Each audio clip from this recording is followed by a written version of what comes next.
Hey guys, welcome back to my channel, or welcome if you are new. In today's video I have 3 DIYs to share with you. One of them is kind of like a set, but we'll just say 3 DIYs, and these are in mind for for after Christmas, for the winter decor. Now I will be honest, I tend to leave my Christmas decor quite a while compared to a lot of people. Some people take it down, the day after Christmas or by New Year's. I'm more of a end of January, February type of person. I used to leave it up even longer when we lived in upstate New York because winters were long and cold and dreary, and it just made my home a little bit happier and cozier since we spent a lot of time indoors. So whatever you decide to do, I did want to have some options for winter. So what I'll probably do is a couple weeks after Christmas, take down some of the really, really Christmassy stuff.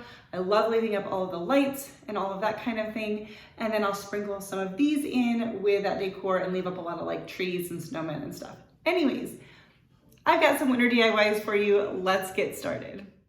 Okay, so for this first one, I have a large canvas from Dollar Tree and this wooden tree. I don't know exactly what if it's called, a hanging ornament or whatever. Anyways, from the Dollar Tree.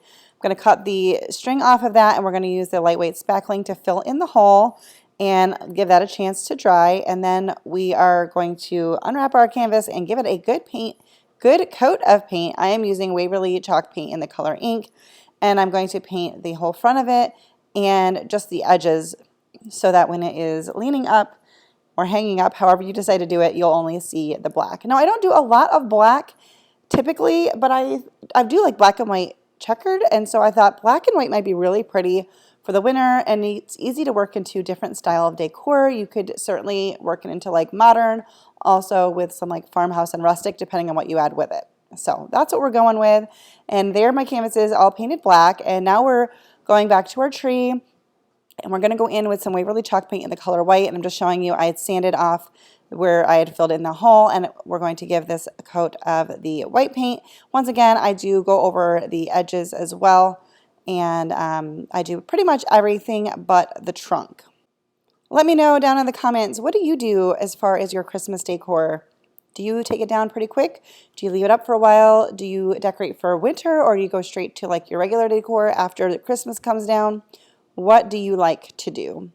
So now I'm just going to go in with the trunk with some antique Waverly in the color, or antique wax. No, Waverly wax in the color antique. I knew I would get it out. But you could also just use some brown paint. And now that the tree is fully dry, we're going to go in with some Mod Podge. I went a little heavy. I know. I did kind of scoop some of it off.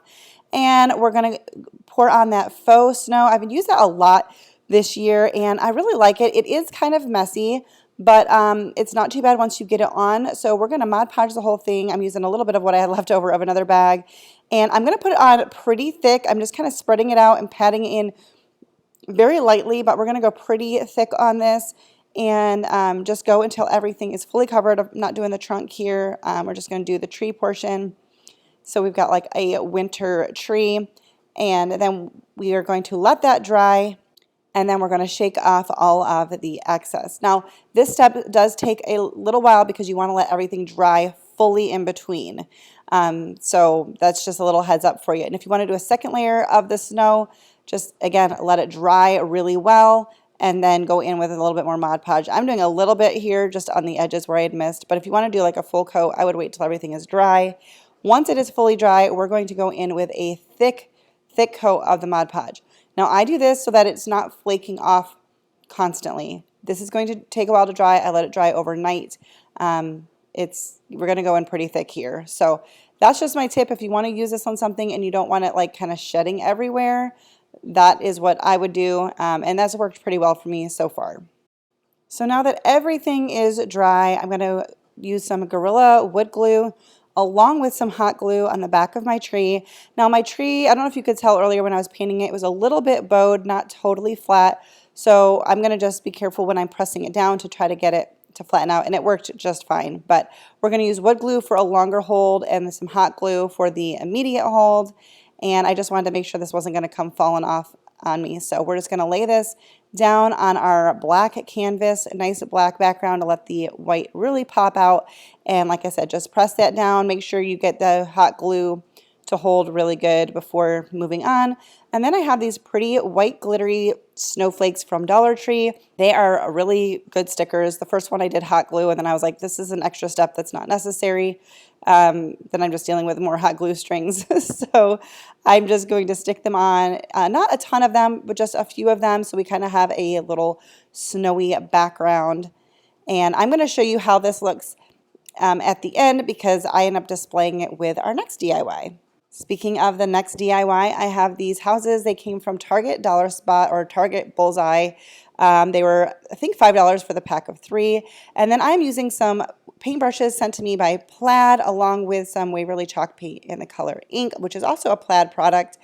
And I'm finding that you don't have to have expensive paintbrushes, but good paintbrushes do make a difference when you're doing detail work. You don't have to be a painter. So I wanted to give these a try, and I was very pleased with them. I've used some of them in the past, but I've got quite a few to choose from, so I wanted to pull them out for this project. And so we're going to paint the outside edges of all of them in the black, and I only really had to do one coat. I'm just going carefully around the chimney here. And we're going to do that on all 3 of them. I paint everything except for the bottom edge, because that's just going to be sitting down on a counter. And it's a nice wood, so I don't feel like it really looks unfinished, but you can do that if you want. These wood houses were not super, like they were kind of rough around the edges, so if you want, you could sand them, but I left them as is. And if you can't find these from Target, you could get the ones from Dollar Tree. They aren't quite as, oh, I guess they're about as thick. And they don't have the chimney, but you could easily add something on for the chimney or do them without the chimney. Your call.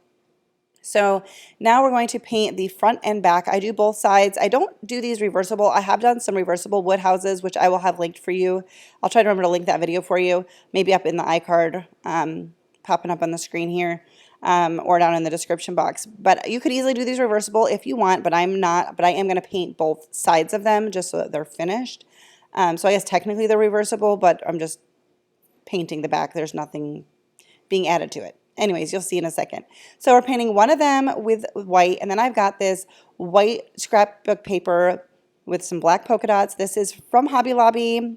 I don't know, I picked it up a while ago, and I'm just tracing it. I'm not tracing it exactly. I want it to be a little bit over the edge, because I feel like this method gets me a cleaner edge than if I actually traced it exactly to the right size. So I'm just going to put some Mod Podge. I'm not going to go too heavy on this. And we're going to then lay our scrapbook paper on top of it and smooth that out really good. Get the Mod Podge to a point where it's not dry, but it's, you know, a little bit in that tacky stage.